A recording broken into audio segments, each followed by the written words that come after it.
As Muslims, we should have a clear vision about where we're headed, who we are, what is this life really about.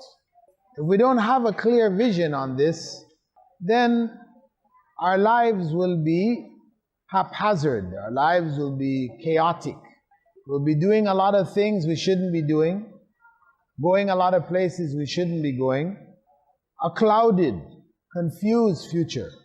When I accepted Islam, the greatest change that I found in my life was that the way forward became clear. I could understand Sirat al-Mustaqim, the straight path. So I didn't have to be trying to figure out should I or shouldn't I, etc. Everything was already laid out clearly for me. And that relieved me of a lot of worry, stress, anguish, feeling betrayed and all the other things that tend to come when we don't have a clear vision. So this is why Islam is for us a way of life which provides that clear vision. If we have understood Islam, then everything falls into place. It is clear as day. And that's why the Prophet ﷺ had said, I've left you on a clear white plain, whose day is like its night. Anyone who deviates from it is misguided.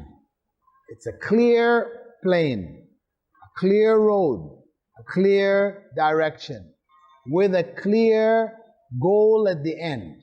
That goal is paradise.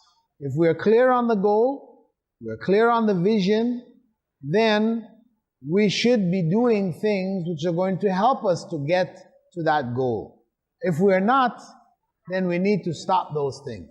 If whatever we're doing is a hindrance, it stops us, it blocks us, it becomes a hurdle, a road bump, we can't get going forward, then we have to leave those things and go back to what is going to take us directly to the goal that we have chosen for ourselves in life. And I pray Allah guide each and every one of you to that understanding, that you don't waste your lives doing a lot of wasteful things. Time is not yours. Time belongs to Allah. So may Allah help you to make the best use of the time you have. Assalamu alaikum wa rahmatullahi wa barakatuh.